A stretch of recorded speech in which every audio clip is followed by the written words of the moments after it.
Friends, मैं करमित और आप सबका स्वागत करता हूँ हमारे यूट्यूब चैनल टीके नर्सिंग एक्सीलेंस में। जैसा कि अभी तक हमारी जो अभी कंटिन्यूस क्लासेस चल रही हैं वो हमारी अनाटमी एंड फिजियोलॉजी क्लासेस अभी कंटिन्यू चल रही हैं। नेक्स्ट वीक से हम जो हमारी ऑब्स्टेट्रिक्स गायनी की क्लासेस जो हमारी रह गई हैं अप्रॉक्स 10 के अप्रॉक्स उसकी क्लासेस गई हैं, तो नेक्स्ट वीक से हम दोनों को ही कंटिन्यूस करेंगे। गायनी की जो क्लासेस जहाँ से जो टॉपिक रह गया हमारा उससे आगे हम उसे स्टार्ट करेंगे। और अभी जो लास्ट क्लास में हमने अनाटॉमी क्लास में जो डिस्कस किया था, लास्ट क्लास में जो हमने डिस्कस किया था वो किया था about the cell division. Cell division के भी अंदर हमने मेनली जो बात की थी वो बात की थी इंटरफेज की। तो इंटरफेज हमने इससे पहले वाली क्लास में कम्प्लीटली पढ़ लिया था। आज की क्लास में जो हम बात करेंगे that is about M phase यानी कि माइटोसिस। क्लियर? तो थोड़ा सा एक बार रिव्यू कर लेते हैं कि हमने इंटरफेज के अंदर क्या चीज़ रीड आउट की थी। तो ऑलरेडी भी नोन एज क्या आप बात कर रहे हैं मेनली हम we talk about cell division. ठीक है, जिसके अंदर मेनली टू फेज थी। पहले थी इंटरफेज, सेकंड थी एम फेज यानी कि माइटोसिस फेज। क्लियर?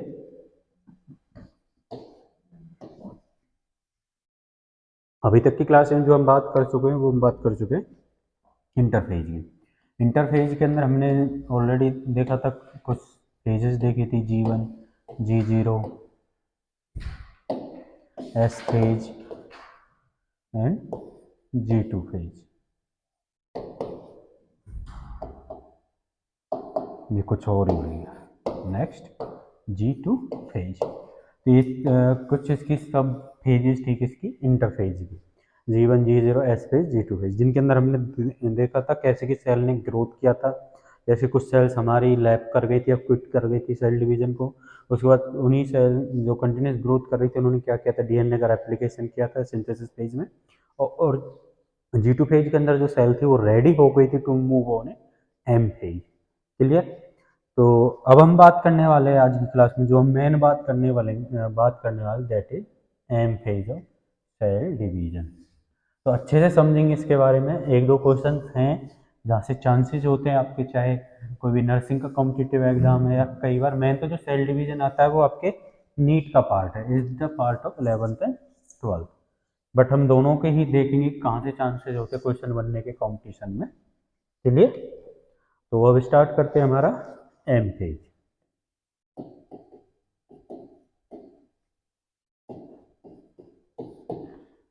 तो इसके अंदर क्या था कि हमने क्वेश्चन रीड आउट किया था कि इंटरफेज क्या थी, लॉन्गेस्ट फेज थी। क्लियर? तो एम फेज क्या है आपकी, एक बहुत ही शॉर्ट फेज है।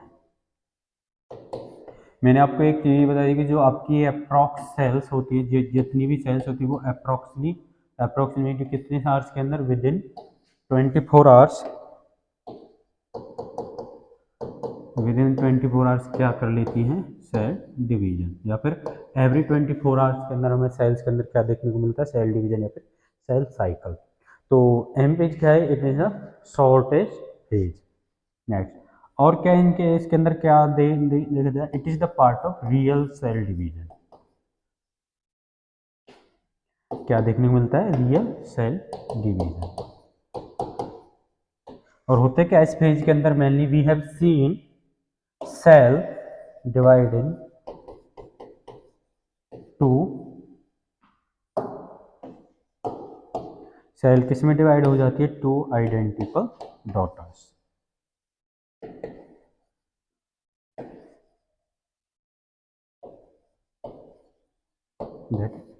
क्लियर? एम फिर में क्या होता है कि वैसे हमने ऑलरेडी बात कर ली, सेल डिवीजन के क्या होता है कि टू आइडेंटिकल डॉटर्स फॉर्म होती है, डॉटर सेल फॉर्म होती है।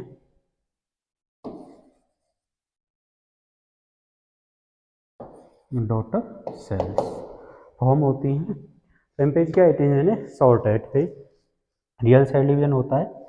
और क्या करती है मेनली, जो उसका मेन पार्ट है सेल का, क्रोमोजोम्स यहाँ पे डिवाइड हो जाते हैं। फिर जो सेल है आपकी वो डिवाइड हो जाती है किसके अंदर, टू आइडेंटिकल डॉटर सेल्स के अंदर।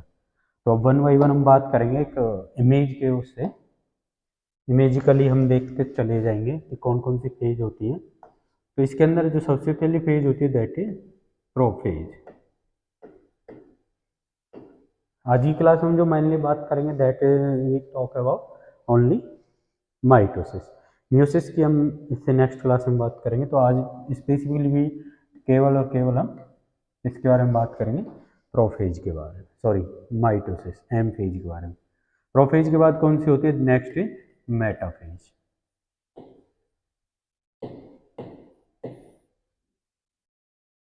Then anaphase,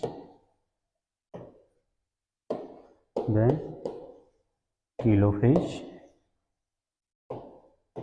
these are the phases of M phase. और एक सेपरेट और होता है इससे अलग, दैट इज साइटोकाइनेसिस, जो मैं ऑलरेडी आप सबको बता चुका हूँ इससे पहले वाले। साइटोकाइनेसिस यानी कि डिवीजन ऑफ साइटोप्लाज्म।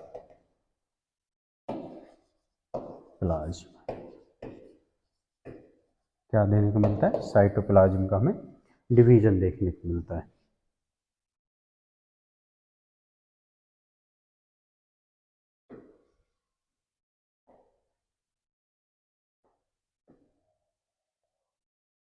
अभी एक पॉइंट याद आया था बट अभी माइंड से निकल गया है, अभी आएगा फिर से बता दूंगा। Telophase, anaphase, metaphase. तो अभी एक डायग्रामेटिक उससे हम इसकी बात कर लेंगे। तो सबसे हाँ पॉइंट याद आ गया। M phase also called as nuclear division. इसके अंदर हमें क्या देखने को मिलता है, न्यूक्लियर डिवीजन। और क्या बोलते हैं इसके न्यूक्लियर डिवीजन को हम क्या बोलते हैं, दैट आल्सो कॉल्ड कैरियोकाइनेसिस। दो वर्ड थे, साइटोकाइनेसिस एंड कैरियोकाइनेसिस। क्लियर। तो कैरियोकाइनेसिस को मेनली हम एम फेज को क्या बोलते हैं, कैरियोकाइनेसिस, जिसके अंदर हमें देखने को मिलता है न्यूक्लियर डिवीजन। क्लियर। और साइटोकाइनेसिस यानी कि division of cytoplasm. Is that clear. Now अब हम वन बाई वन आराम से बात करते हैं इन फेजेस के बारे में। अभी एक दो क्वेश्चन और आएंगे हम जिसके बारे में बात करेंगे। तो सबसे पहले हम स्टार्ट करते हैं prophase.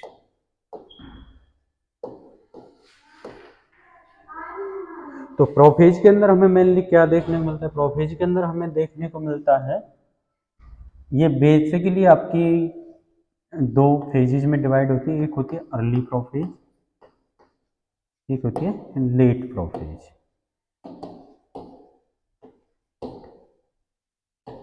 Early and late prophase के लिए तो क्या देखने को मिलेगा, ये आपकी क्या है, पेरेंट्रल सेल्स है। Is that clear. और उसके अंदर क्या प्रेजेंट है, न्यूक्लियस प्रेजेंट है एंड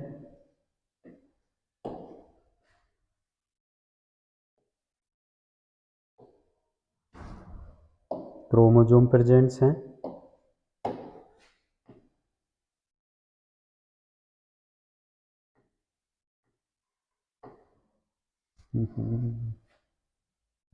अच्छे से बनाते हैं दोबारा थोड़ा सा।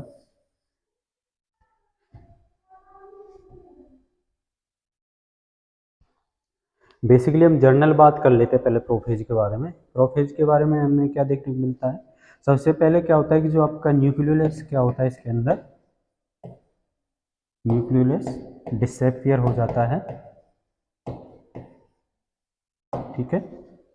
और उसके बाद क्या देखने को मिलता है, जो आपकी न्यूक्लियर मेम्ब्रेन है, न्यूक्लियर मेम्ब्रेन डीजनरेट होना स्टार्ट हो जाती है। क्लियर। नेक्स्ट जो सेंट्रियोल्स होते हैं, सेंट्रियोल्स प्रेजेंट होते हैं सेल में, वो क्या करना स्टार्ट हो जाते हैं, move toward opposite poles.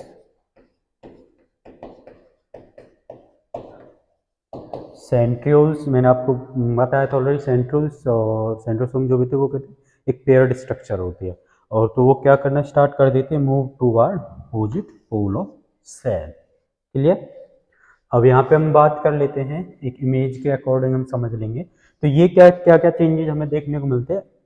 Cell आपकी मैच्योर है, मैच्योर सेल है, ऑलरेडी सेल आपकी क्या मैच्योर है, कहाँ से आई है, इंटरफेज से। इंटरफेज आल्सो कॉल्ड है मैच्योरेशन फेज, याद रखेंगे। इंटरफेज को हम और किस नाम से जानते हैं, मैच्योरेशन फेज। और एम फेज को हम दूसरे नाम से कई बार इसको हम बोल देते थे इक्विवेलेंट फेज। इक्विवेलेंट यानी कि इसमें क्या होता है कि जो आपकी पेरेंटल सेल्स होती है उससे डॉटर सेल्स बनती है, और एक इक्वल उसमें बनती है, जितने क्रोमोसोम्स में पेरेंटल सेल्स होते हैं उतने ही डॉटर सेल्स में होते हैं। तो इसको हम और क्या बोलते हैं, एम फेज को इक्विवेलेंट फेज।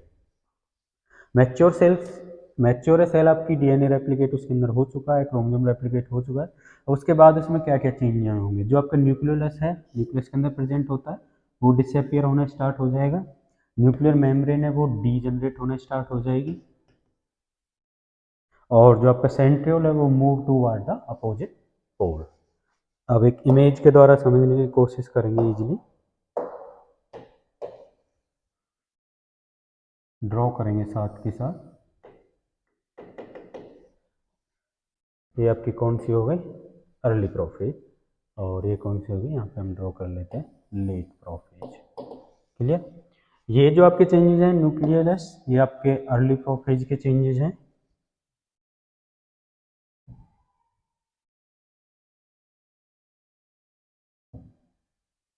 थोड़ा सा होता है कभी कभी, ये अर्ली प्रोफेज के चेंजेस हैं, और ये न्यूक्लियर मेम्ब्रेन डिसअपियर, ये आपके लेट प्रोफेज के चेंजेस हैं। Is that clear. तो अभी इस इमेज से हम देखेंगे, इसके अंदर आपका क्या प्रेजेंट होता है, न्यूक्लियस। क्लियर। और न्यूक्लियस के ही साथ क्या प्रेजेंट होता है आपका, न्यूक्लियोलस। क्लियर। और क्या प्रेजेंट होते हैं इसके अंदर, यहाँ पे क्या प्रेजेंट होते हैं, सेंट्रियोल्स।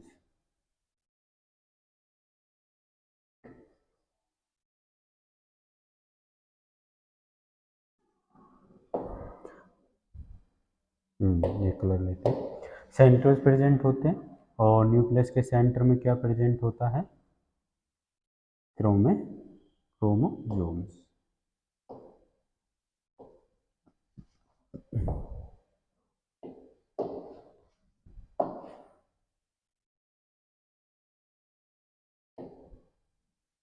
कोई नहीं, ब्लैक ले लेते हैं ताकि इजीली विजिबल रहे। ठीक है। तो अब देखेंगे क्या चेंजेस हमें देखने को मिलेंगे। इसके अंदर क्या होगा, ये जो न्यूक्लियोलस है, दैट इज न्यूक्लियोलस।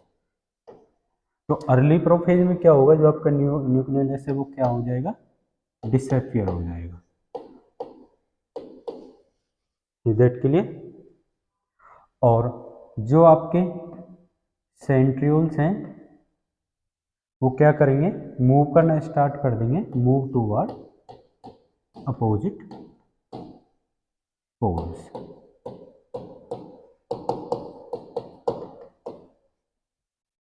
ठीक है।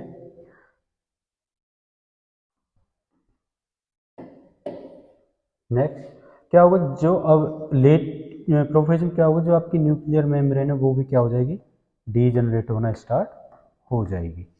Is that clear. न्यूक्लियोलस आपका ऑलरेडी डिसअपियर हो गया, तो वहाँ पे ये प्रेजेंट नहीं रहेगा। और जो आपके सेंट्रियोल्स हैं वो कहाँ आ जाएंगे, move to our poles, opposite poles. Opposite poles पे आ जाएंगे, और स्टार्ट क्या कर देंगे, ग्रो स्पिंडल फाइबर्स।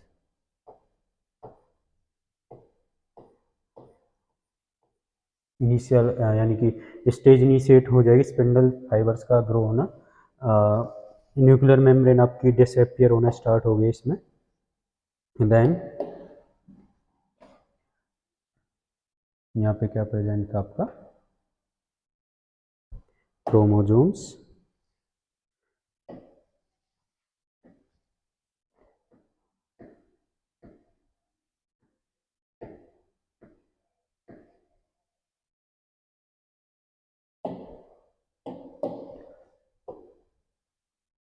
ठीक है, ये था हमारा प्रोफेज। प्रोफेज के अंदर मेनली 3 पॉइंट थे, nucleus disappear, nuclear membrane degenerate और centriole move to opposite poles. और नेक्स्ट उन्होंने क्या स्टार्ट कर दिया, they start the grow of spindle fibres.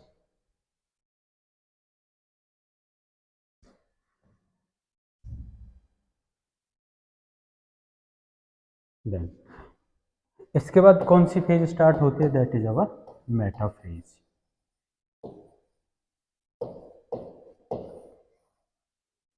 अब मेटाफेज में हमें क्या देखने को मिलेगा, मेटाफेज के अंदर क्या है, जो आपकी सेल है,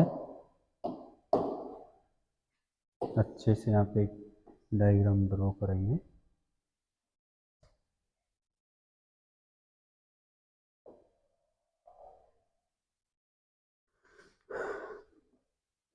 क्या करेंगे, जो आपका सेंट्रियोल है वो कहाँ जाएगा, एट सेंटर ऑफ द पोल, दोनों अपोजिट पोल्स पे आ जाएंगे। मैंने ऑलरेडी बताया था centrioles are paired structure. Structure वैसे दूसरी होती है, बट यहाँ पे अभी हम समझने की कोशिश कर रहे हैं। और इनसे क्या जनरेट होते हैं, हमारे स्पिंडल फाइबर्स, जिनके अंदर स्पेसिफिक प्रोटीन्स प्रेजेंट होती है, कॉशन प्रोटीन्स, जो हेल्प करती हैं इसमें टू फोर्स करती हैं और हेल्प करती हैं जो हमारे क्रोमेटिड्स हैं, क्रोमोजोम्स हैं, उनको सेंट्रल लाइन पे लाने के लिए। तो अभी क्या होगा, जो क्रोमोजोम्स हैं वो कहाँ जाएंगे, हमारे एट द सेंट्रल लाइन।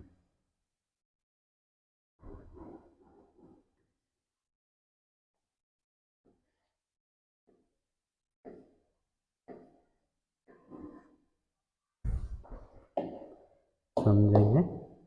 और ये क्या है, आपके स्पिंडल फाइबर्स हैं जो अटैच होते जाके सेंट्रोमियर से। ठीक है,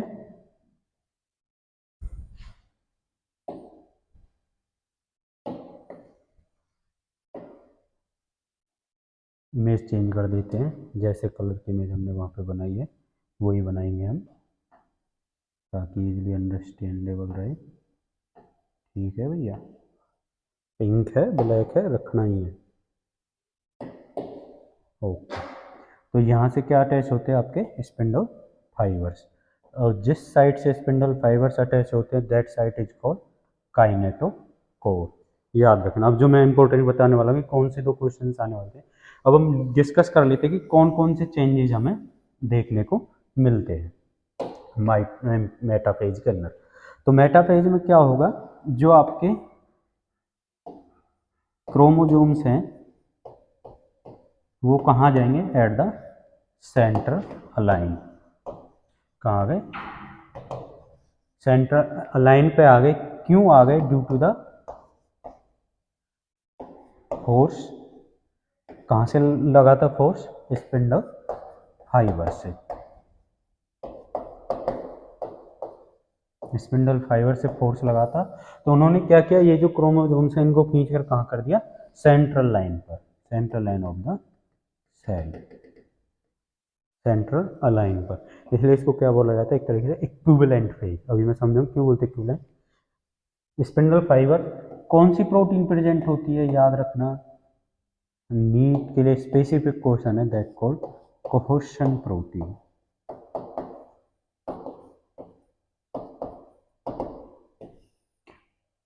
कोहेशन प्रोटीन कहाँ प्रेजेंट होती है, आपके स्पिंडल फाइबर्स के अंदर। जो स्पिंडल प्रोटीन होती है, स्पेसिफिक प्रोटीन जो हेल्प करती है, फोर्स करती है, स्पिंडल फाइबर्स अटैच होते हैं कहाँ पे जाके, कोहेशन प्रोटीन होती है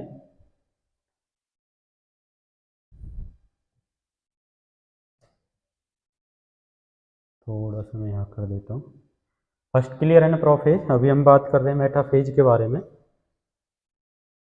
ओके, देखो ध्यान से समझेंगे। मेटाफेज में पहला चेंज क्या था कि सेंट्रियोल्स कहाँ चले गए, एट द अपोजिट पोल्स। और ऑलरेडी मैंने बता दिया कि स्पिंडल फाइबर्स एमर्ज होना स्टार्ट हो जाते हैं। तो स्पिंडल फाइबर्स ने क्या किया, जो आपका क्रोमोजोम है उसको कहाँ ले आए, at the central line, central align of the cell. और जो स्पिंडल फाइबर्स वो जाके अटैच हो गए किसके साथ, सेंट्रोमियर के साथ, दैट इज सेंट्रोमियर। कहाँ जाके अटैच हो गए, सेंट्रोमियर के साथ, ठीक है। यहाँ पे आपके और सेंट्रोमियर और जहाँ पे स्पिंडल फाइबर अटैच हो रहे हैं इस साइड को हम क्या बोलते हैं, that is known as काइनेटो,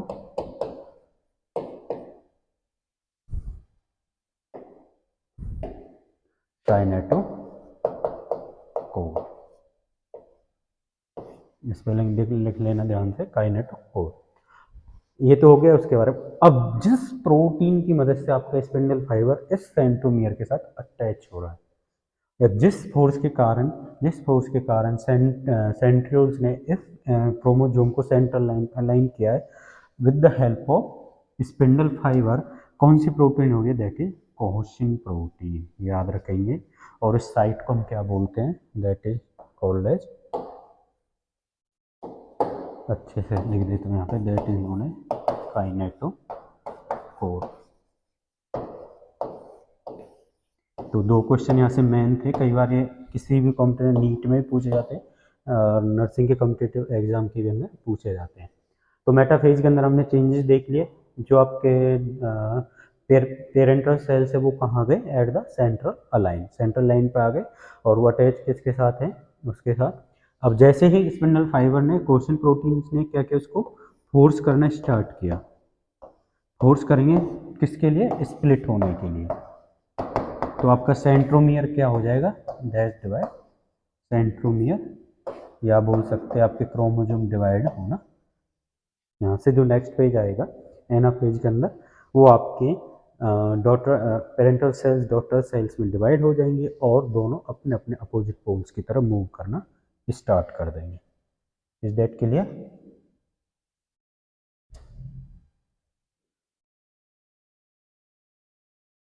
next हम बात करते हैं किसके बारे में, एनाफेज के बारे में। एक में रफ डायग्राम और अलग से ड्रॉ कर देंगे। अब एनाफेज के अंदर क्या है, जो आपकी सेल है,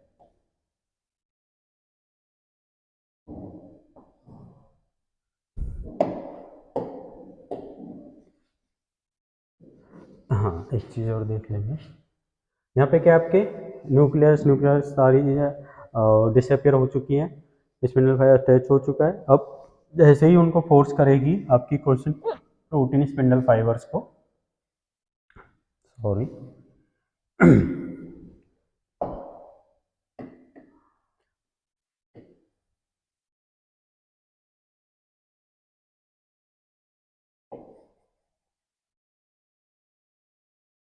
इससे क्या जनरेट है, स्पिंडल फाइबर्स,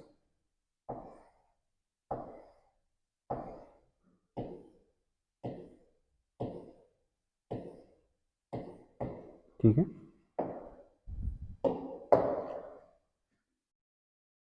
जो आपकी सेंट्रोमियर है वो डिवाइड हो चुका है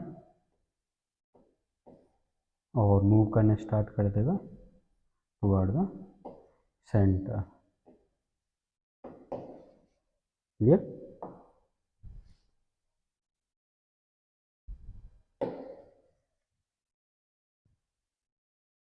ओके ब्लैक है, सेम जो सेकंड पेरेंटल सेल थी वो भी डिवाइड हो गई आपकी, और इसने मूव करना क्या स्टार्ट कर दिया toward the centre point, that is anaphase. Anaphase में क्या हुआ है कि जो आपका क्रोमोसोम्स है, क्रोमोसोम सेंट्रोमियर हम बोल सकते हैं, दैट इज सिंपल। सेंट्रोमियर क्या हो गया, डिवाइड हो गया और टू डॉटर सेल्स में, और स्पिंडल फाइबर के फोर्स की वजह से उन्होंने मूव कहाँ पे मूव करना स्टार्ट किया toward the centriole, that is anaphase. Next move करना स्टार्ट किया, डिवाइड हो गया, और क्या देखने को मिलेगा नेक्स्ट इसके अंदर, जो आपका सेंट्रियोल्स है वो क्या ना स्टार्ट हो जाएगा, डिसअपियर होना स्टार्ट हो जाएगा, सेंट्रियोल डिसअपियर होना स्टार्ट हो जाएगा, स्पिंडल फाइबर्स आपके डीजनरेट हो जाएंगे, या डिसअपीयर बोल सकते हैं। जैसे ही वो डॉटर सेल्स में डिवाइड होगा स्पिंडल फाइबर और आपके सेंट्रियोल डीजनरेट होने स्टार्ट हो जाएगा। नेक्स्ट फेज है टीलोफेज।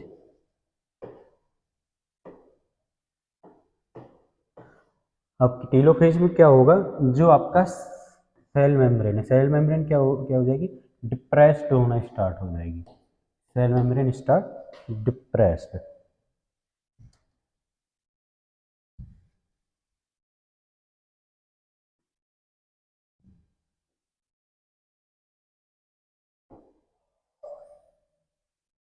क्लियर। यहां से क्या हो गया, आपकी सेल मेम्ब्रेन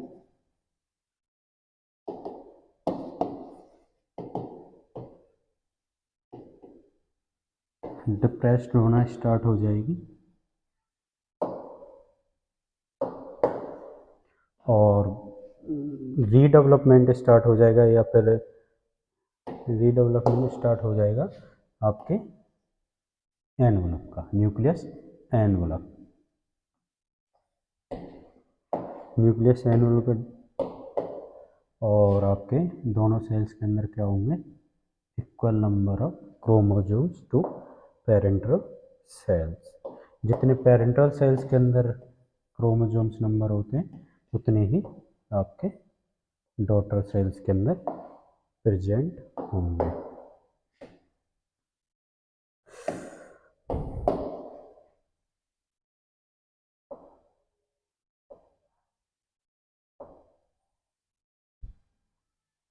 क्लियर। एक और अच्छे से बना देते हैं।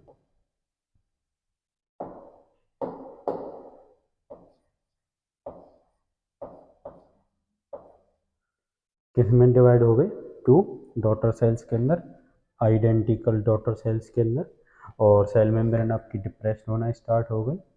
क्लियर। और रीडेवलपमेंट हो गया किसका, न्यूक्लियस का, न्यूक्लियस मेम्ब्रेन का।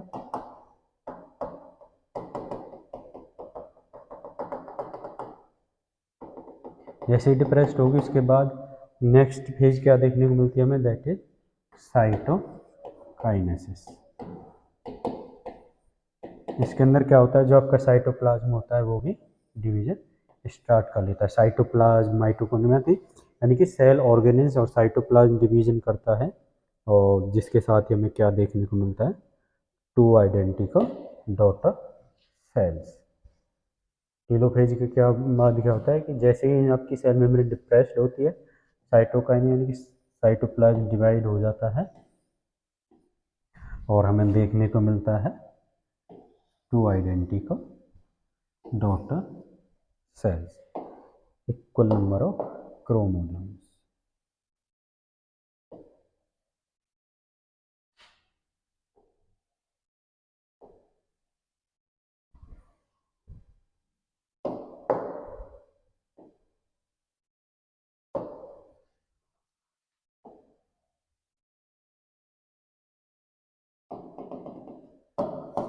ये क्या बन गई, divide into two identical daughter cells. इसलिए हम इसको क्या बोलते हैं, इक्विवेलेंट फेज। देख रहे हो ना, जो पेरेंटल सेल्स के अंदर क्रोमोसोम नंबर था, सेम करेक्टरिस्टिक्स कहाँ प्रेजेंट है, सेम नंबर ऑफ क्रोमोसोम कहाँ प्रेजेंट है, डॉटर सेल्स के अंदर। क्लियर। एक बार हम रिव्यू कर लेते हैं इसका।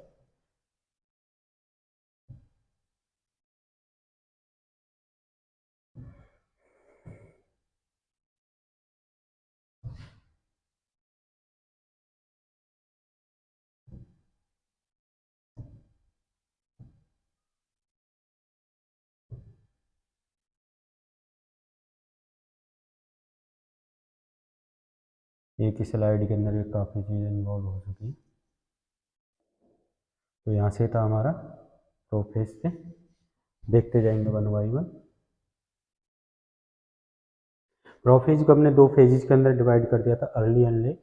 तो उसके अंदर हमें क्या देखने को चेंज मिला, प्रोफेज के अंदर जो आपका सेंट्रियोल था वो मूव कर गया था पोल की तरफ, और nucleus and nuclear membrane disappear हो गई थी। क्रोमोसोम आपका ऑलरेडी रेप्लिकेट कर चुका था, जस्ट उसमें डिवीजन बाकी था। जैसे ही मेटाफेज में आया, मेटाफेज में आके स्पिंडल फाइबर जनरेट होना शुरू हो गए थे।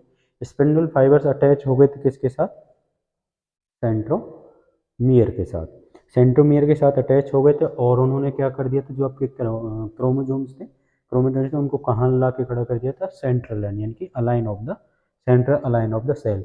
उस साइड को हमने क्या बोला था, that is known as kinetochore, that is called kinetochore. Central line में आ गया था काइनेटोकोर, किसकी हेल्प से हुआ था, दैट इज कोशिन प्रोटीन, जो कि कहाँ प्रेजेंट होती है, आपकी स्पिंडल फाइबर्स के अंदर। जैसे ही वहाँ से हुआ, वहाँ के बाद क्या होता है कि जो आपका सेंट्रोमियर था वो स्प्लिट हो गया था, सेंट्रोमियर स्प्लिट होने के बाद जो आपके डॉटर क्रोमोसोम से वो मूव करने स्टार्ट हो गए थे टुवर्ड अपोजिट पोल्स, और यहीं पे क्या स्टार्ट हो गया था, आपका centrioles and spindle fibres disappear होने स्टार्ट हो गए थे। टीलोफेज के अंदर क्या था कि वो आपकी जो सेल मेम्ब्रेन थी वो डिप्रेस होने स्टार्ट हो गई थी और रीअपियर हो गया था, या फिर बोल सकते रीडेवलपमेंट हो गया था न्यूक्लियस एनवलप और जो भी आपके सेल के ऑर्गेनेल्स थे। Then in cytokinesis cytoplasm divide होकर क्या फॉर्म हो गई थी, टू डॉटर सेल्स। तो आज की क्लास में हमने मेनली देखा मेटाफेज के बारे में। एक नेक्स्ट क्लास हम जो बात करेंगे that is our meiosis. Meiosis